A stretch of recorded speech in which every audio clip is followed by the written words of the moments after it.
Hey, what's going on, everyone? It's Eric with SweetSpotDFS, and welcome to my review for the 2022 Fortinet Championship. Now, just a reminder, I call it the 2022 Fortinet Championship because it goes towards the 2022 PGA Tour season.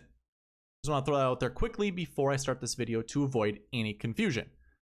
Now, this video is basically focused around the optimal lineup. I'm going to compare the optimal lineup versus the $5 GPP winning lineup. I'm also going to talk about the preview video I did earlier in the week, as well as a strategy video to see if I covered any pieces that were a part of the optimal lineup. If you want to see what I cover in depth, I have timestamps in the description below. You can also find those timestamps on YouTube's progress bar. All you gotta do is hover over them and you'll see each one. What I'd like to start these review videos off with is a giveaway. Now, if you were with me earlier in the week, you know I ran a couple of giveaways. The first one I put on the screen is basically a subscriber giveaway. In order to give away $10, I needed to reach a goal, and the goal was 250 subscribers at the end or before I created this video. We unfortunately did not reach it. You can kind of see the goal over there. It's 233 out of 250 subscribers. So we're 17 short, but we did get a few new subscribers, and my most recent one, Mr. Joseph Vargas, thank you for becoming a member. Well, thank you for subscribing to the channel. I greatly appreciate it. And to offer some more recognition, Mr. Shot Like Harden, you get the top commenter once again. Thank you very much for participating. It means a lot. I greatly appreciate it. Now, the second giveaway that I was doing was a Prize Picks giveaway. Now, every Sunday night that I do a review video, I'll be running through these giveaways.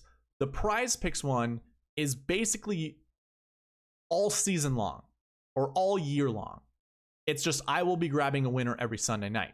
So if you do sign up with Prize Picks and use the referral code SweetSpot, you're automatically going to be put in there or be put into the giveaway. Of course, you do have to deposit $20 first, but you will automatically be entered into this giveaway. Unfortunately, we had 0 signups this week, so there's no $20 to give away. So if you're worried about signing up at any time during the year, don't be. Because no matter what, your name is going to be in each giveaway until I call it. If you have any questions on that or if you're confused, leave them in the comments below, or you can email me at sweetspotdfs@gmail.com. But basically, I want to give thanks to those that do use the referral code SweetSpot. And again, a minimum deposit of $20. If you do that and you win the giveaway, you're basically playing Prize Picks for free, and they're going to match your deposit. So you're going to have $40 to play for free. So just throwing that out there. Again, this week, unfortunately, no giveaway to be given. Hopefully you followed my Prize Picks. You watched the Prize Picks video and followed what I had as the finishing place before the beginning of the round, because Prize Picks had a bunch of projections out there, and the ones that I provided hit. Every single one of them did. I projected Jon Rahm finishing over his 5.5 finishing place, or his projected finishing place. He missed the cut. So that was easy money. And remember, he had a stomach bug coming into the tournament. So it kind of just lent itself kind of an easy decision to make. And then the rest of the guys that I chose, I hit the unders with, and we hit each one. So I made $200 this week. I put in 3 $5 projections at the beginning of the week for the finishing places, and then I played throughout the week and came out quite a bit ahead. So again, hopefully you tailed my picks with that. All right, going forward, Ryder Cup Championship. It's Ryder Cup week. I will not provide any content for Ryder Cup. There's really no data you can use. We have no idea what the matchups are going to be like. We won't know until probably the day before. So it's really hard to do any kind of content, you know, a few days before the event starts. So no content this week. Next week, I'm going to be on vacation, so there's not going to be any Sanderson Farms content either. So I apologize for that. If anyone does sign up with Prize Picks, I will run a contest Sunday night. I won't create a video, but I will post it on my Twitter. And in fact, anything Sanderson Farms related, I'll be tweeting throughout the week while I'm on vacation just kind of giving you call it a mini preview and a mini strategy video. I'll show, or yeah, we can call it a video, although it's not going to be a video. I'll just be showing all the information I'm going to go with to build my lineups. So that is all I have for all the housekeeping information. Hopefully I didn't bore you with that, but yeah, good stuff. So let's go ahead. Let's move forward. Let's talk about the optimal lineup versus the $5 GPP winning lineup. This is the recent form tab that I create for every year for each tournament. This is the 2022 recent form tab. I'm going to go ahead and hide some of these tournaments, but basically I look at the last 7 weeks, and that's what you see on the screen. It was an off week last week, so obviously no tournaments that were played, but I want to hide the Barbasol just to give us more room to talk about here. $5 GPP winning lineup are all the golfers you see highlighted in blue over here. And those golfers this week: Max Homa, Maverick McNeely, Mito Pereira, Taylor Gooch, Patrick Rogers, and Charlie Hoffman, who finished 22nd. Now, what's kind of remarkable about this GPP winning lineup is, first of all, it used 49,100. How often do you see a GPP winning lineup leaving money on the table? And I should say more than $500 on the table. It does happen once in a while, but usually it's 49.9 or it's 50,000 that wins the GPP winning lineup. This time, $900 were left on the table. And the other remarkable thing, he had 5 guys finishing inside the top 6. Now, I would just rather call it the 5 guys inside the top 10, because when we look at optimal lineups and we try to figure out the golfers we want to choose, we're looking at top 10 past performances, basically. And it's just easier looking at the top 10. Either way, top 6, top 10, whatever you want to call it, he had 5 of those golfers inside the top 10. And then one guy who finished 22nd. Usually what you see in these optimal lineups is you might see 3 or 4 inside the top 10, 1 or 2 just outside the top 10, somewhere between 10 to 20, and then 1 20 to 30. And I mean, it was close to that, but the guy hit, and congratulations, rightfully so. The GPP winning lineup scored 655.5 points. The optimal lineup scored 682, used 49.7. So leaving $300 on the table. And that consisted of Max Homa, Maverick McNeely, Mito Pereira, Mark Leishman, Taylor Gooch, and Scott Stallings. All the golfers with little black tick marks in the top right-hand corner. So the guy had 4 optimal lineup golfers, which obviously you would expect with how good that lineup was of his or hers. Yeah, I mean, Max Homa's your winner, by the way. I forgot to mention that. Usually I like to do that with kind of with a recap. I did watch some golf this week. It just wasn't as much as I typically do. Saturday, Sunday were, yeah, not as much golf as I'd like. Thursday and Friday I watched quite a bit. Kind of was sweating a few cuts and was hoping Jon Rahm was going to miss the cut, which he did. And it was only for prize picks that I wanted that, because I did play him in some of my DraftKings lineups. But I guess what we can do from here is go into the dream sheet and talk about kind of the rest of this review. Now, and let me hide a column so you're not confused. I use these exposure levels for me to make it easier for me to own golfers, or not so much own. That's kind of a tacky word to use now. To roster, my roster percentage or my max exposure. Anyways, let's talk about the SweetSpot score first, because this kind of drove a lot of my lineup building, a lot of my videos. We'll see how well it did. Usually what I want to see is within the top 20 of my SweetSpot score, I want to see at least 4 in the optimal lineup. That's kind of my goal. Usually we see 2. This week I see 3. And almost, I mean, Taylor Gooch, he was 21st in my rankings. So super close to get those 4, which is great. And I'd also like to see more top 10s, top 20s than missed cuts, which, I mean, Jon Rahm, he's going to be the #1 golfer no matter what. We can't avoid, the #1 golfer missing the cut. Like, that's not on us. That was the stomach bug. It would be great to reflect that in the rankings, just give it like a handicap number of something. Yeah, it was kind of known, or it was iffy. Put it that way. You were playing the risk if you're going with Jon Rahm this week. The rest of them, Kevin Na was really the only surprise, but from ranks 2 to 11, nothing but top 16s. And really, you have the winner, you have second place and fourth, or not second. Well, yeah, second place, first, second, and fourth place, as well as them being optimal lineup golfers. I told you about Mark Leishman in the strategy video. I didn't want to play him, but as I was kind of talking through it, I'm like, man, this is going to be a tournament where he's gonna burn me. He's gonna play well.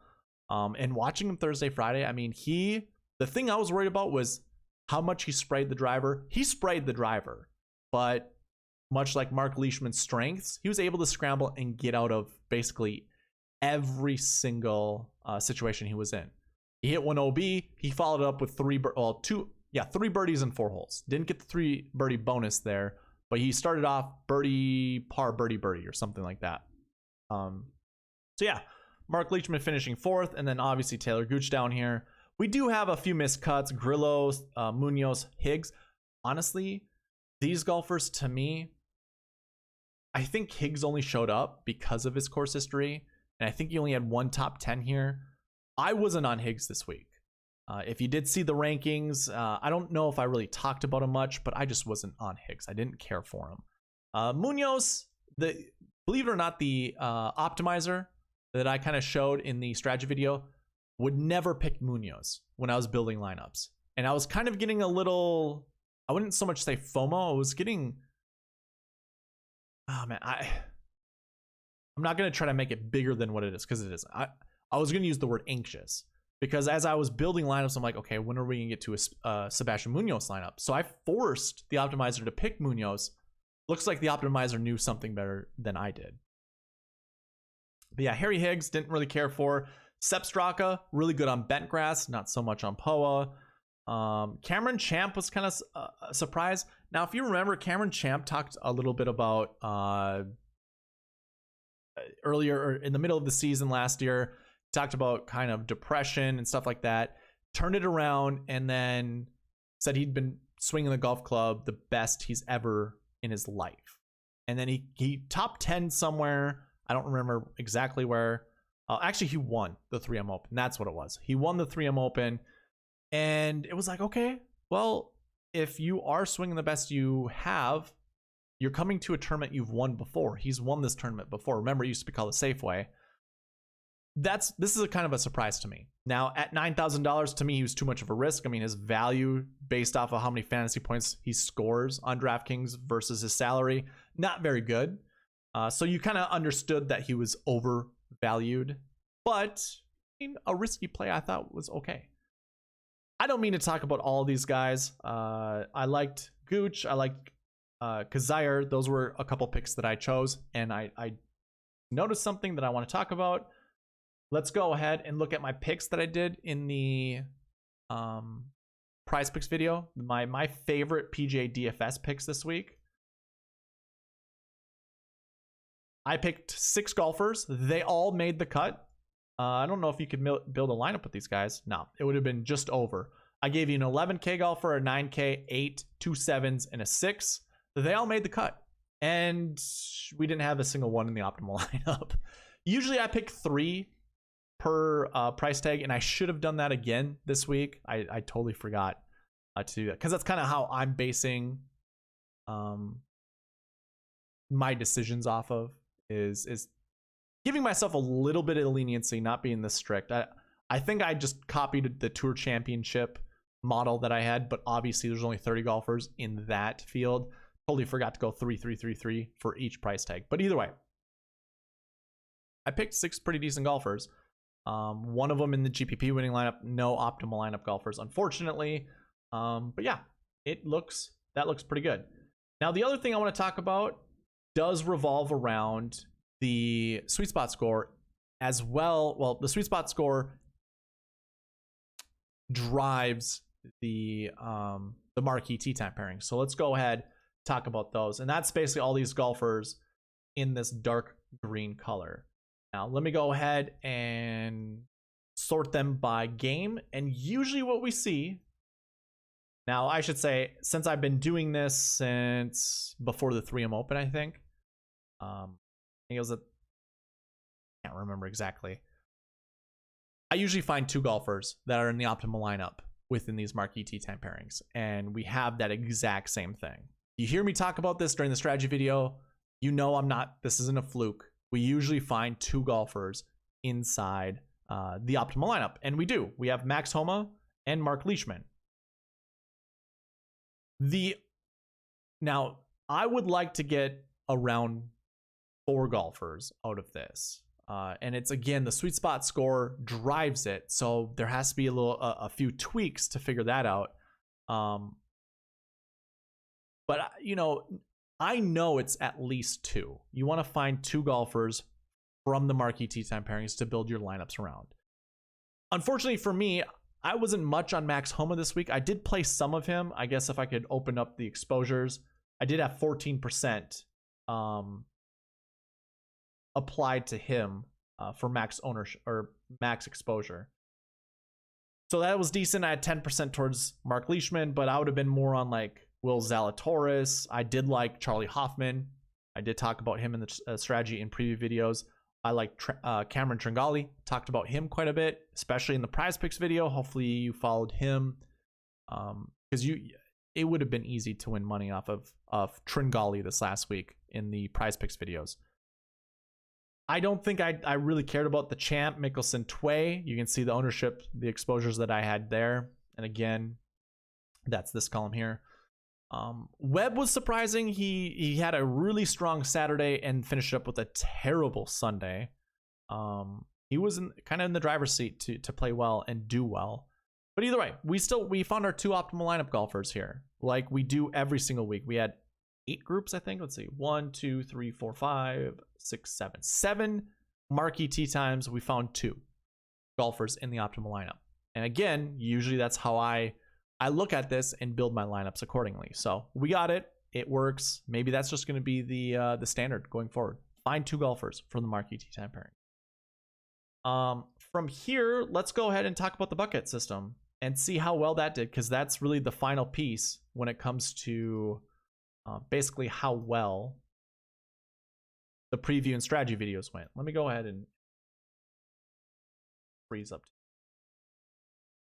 One way to do this, go to the summary page, the summary bucket page, and let me just take off the filter. You can see all of the buckets. Again, we have 6 stat categories: last year finishing position last week, course history, recent form, strokes gained, and salary. Those are the 6 stat categories, and for each of those categories there are 6 buckets.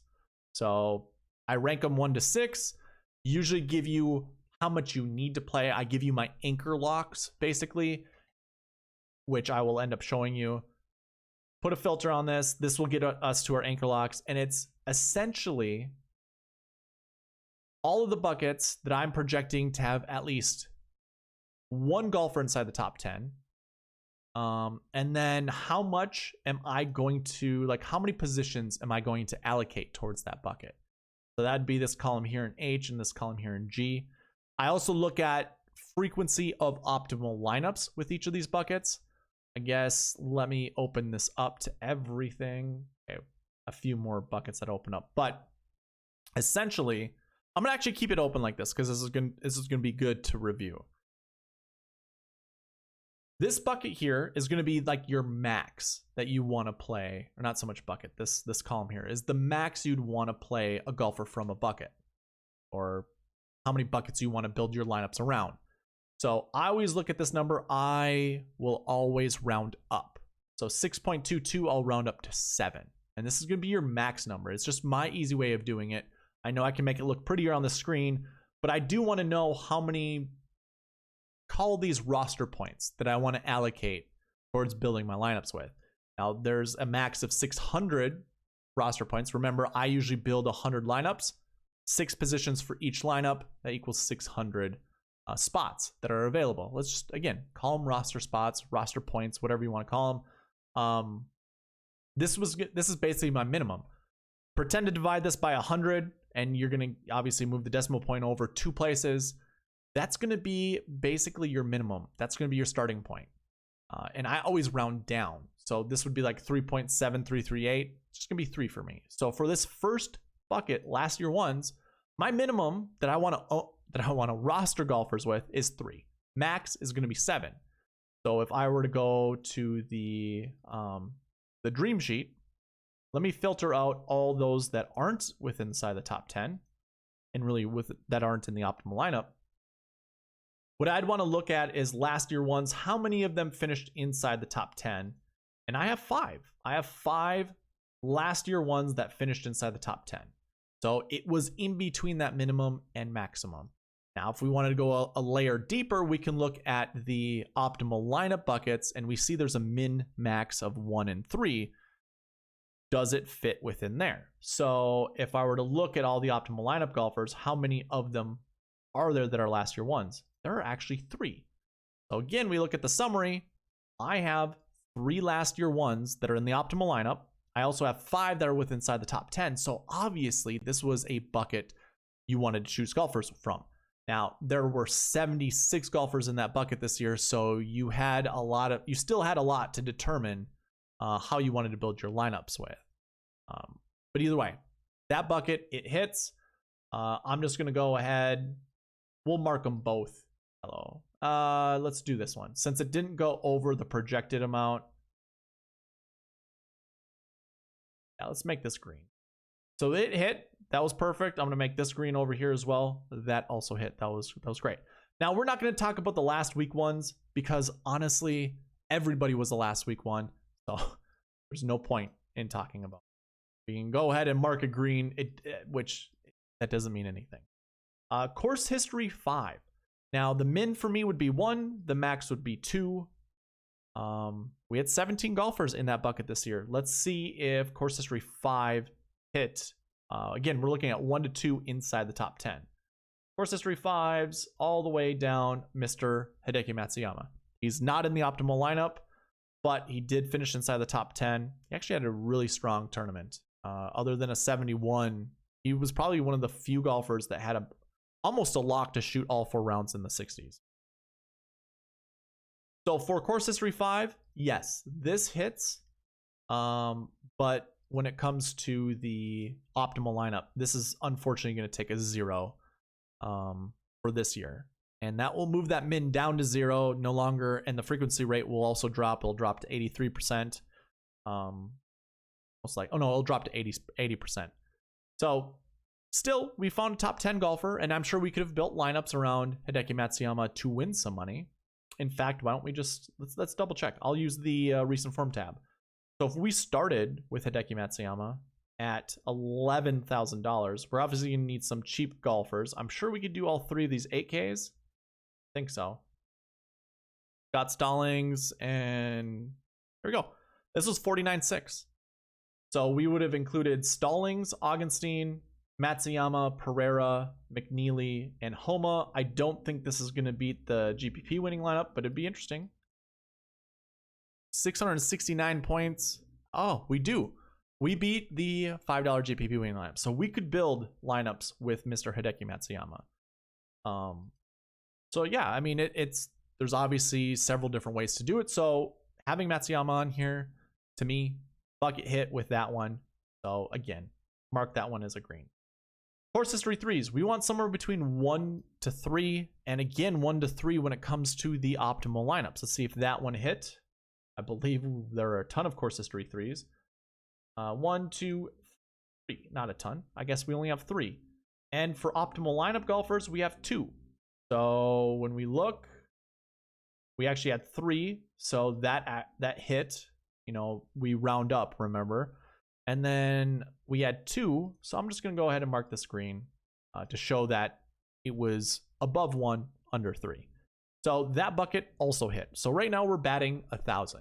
We are 100% correct with our buckets. Course history 2, we want somewhere between 1 to 2. And as we look, we have 1 here, 1 here, and 1 here. So we have 4. 4 course history 2s. And we have 1 optimal lineup golfer, 2 optimal lineup golfers, 3 optimal lineup golfers. So obviously this one hit the over. We'll mark this one green. And then this one hit the over. So now that max will go up to 3. And that's probably the one thing I need to look better at when looking at how much I want to build lineups around. Obviously, I did not have to build the optimal lineup in order to win the GPP. In fact, we could take Gooch out. Obviously, we talked about owning Hideki Matsuyama, and it would have been John Augenstein that we would have rostered to go with the top 3 guys. So we would add what?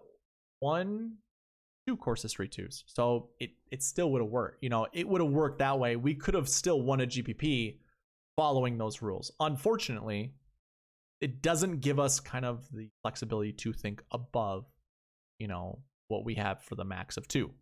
And especially when the projection itself is somewhere between 1 to 2. So I wouldn't have gone over 2, I don't think. But I should expand my mind to actually incorporate those kind of things. Recent form 6. Now, this was not a staple. There are zeros here. It was never part of the optimal lineup. But I did project somewhere between 1 to 2. Let's see if that even happened. Recent form 6. No. Recent form 6 did not hit whatsoever. So, I mean, that was it wasn't a part of my strategy video. I didn't include it. So that was fine. I'm still going to mark this red, but it's still a victory. It wasn't a bucket I would have chosen. Recent form 2s. We're looking somewhere between 1 to 3, but 0 to 2 optimal lineups. So recent form 2s. We had Maverick McNeely and a few golfers down here, including Matsuyama and Augenstein, which obviously were a part of the Matsuyama build. So we have 4 recent form 2s, and then we have 1 optimal lineup. So the 1, I guess we can go ahead, mark this green, because that one hit. And we had 3, or actually we had 4. So this one went way over. Either way, still hits. We still want those golfers. And in fact, well, I shouldn't say it that way. I was going to say, in fact, we didn't want to choose more than 2, but if we're doing the Matsuyama lineup, we would have had to have selected 4, I believe, right? Maybe not. No, we would have. This would have been our lineup here.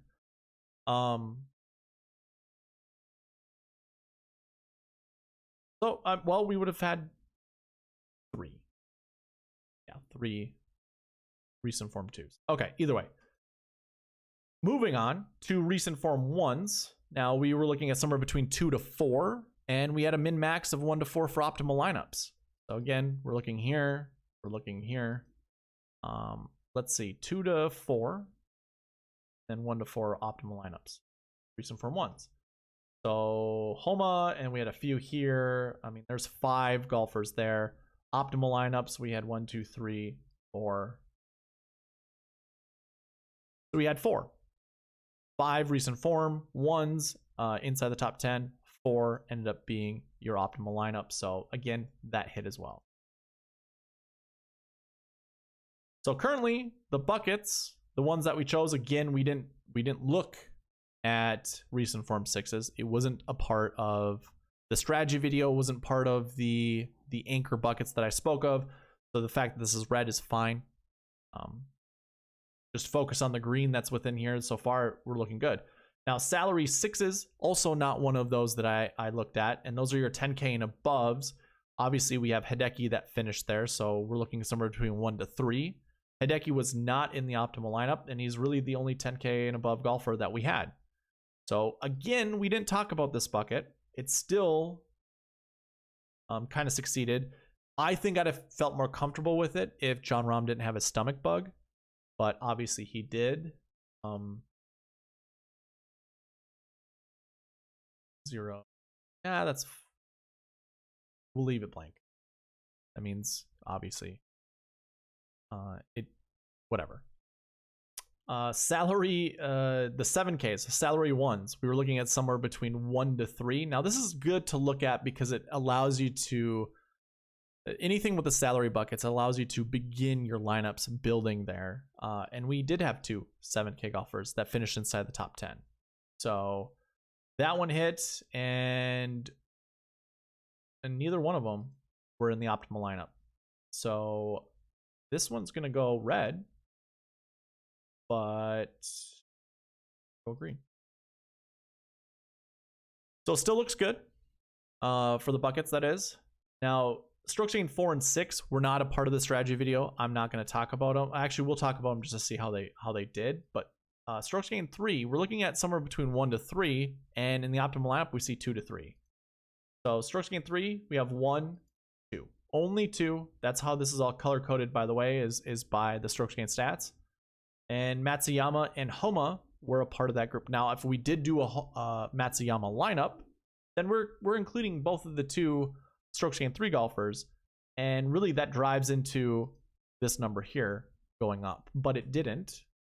We only had 1 in the optimal lineup, so this will go down. We had the 2, so that worked out well. And we had 29 golfers, so really you're trying to find somewhere between 1 to 3 to build your lineups with.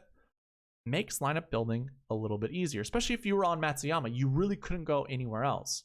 Or maybe you're on Homa, then it kind of, I don't know. If we were to look at all the recent or the strokes gained 3 golfers, I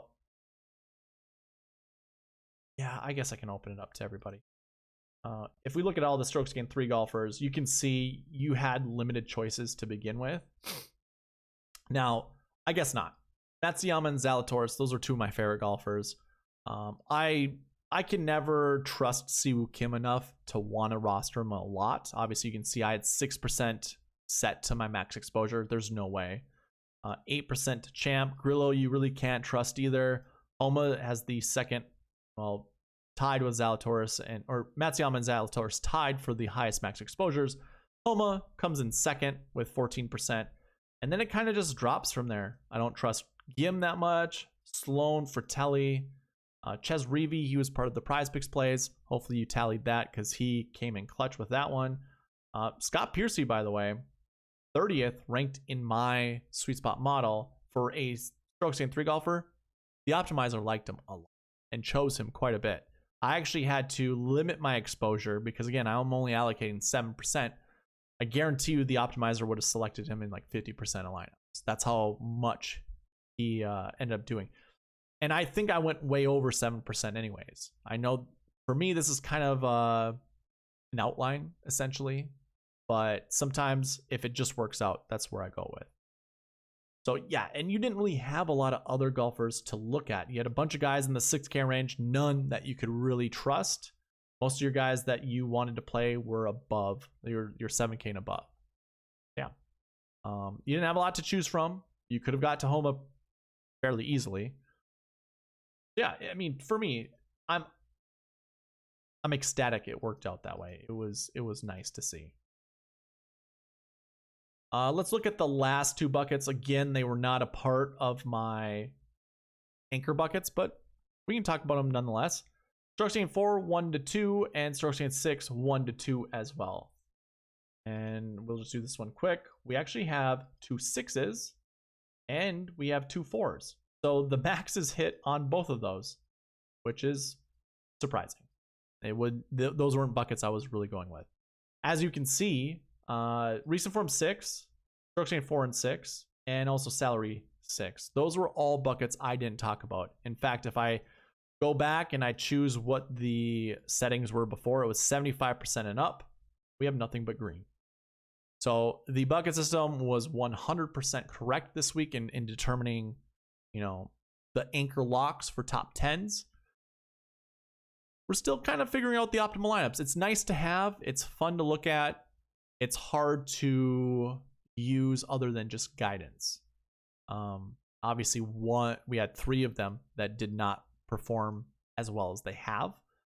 I think we only have 4 years of data on this anyways, so it's not a lot to normalize the data, but we're getting closer. Obviously, the more years we have, the more normalized the data can be. So everything looked, hey, I have no complaints when it comes to bucket system. I made my money back this week, which was nice. And then added to it with all the Fortinet, the Prize Picks money. So it was a plus week for me. Hopefully it was a plus week for you guys. And again, going forward, actually for the near future here, again, no Ryder Cup video. I will also be missing the Sanderson Farms Championship. So pay attention to Twitter because I'll be covering a lot of information there. Usually what I do in these videos is I'll look at top 20 stats. I'm just gonna ignore that. We went one whole year throughout and noticed it does not matter whatsoever. You should not be building your lineups based off of who's inside the top 10, top 20 for the field when it comes to your top 20 stats.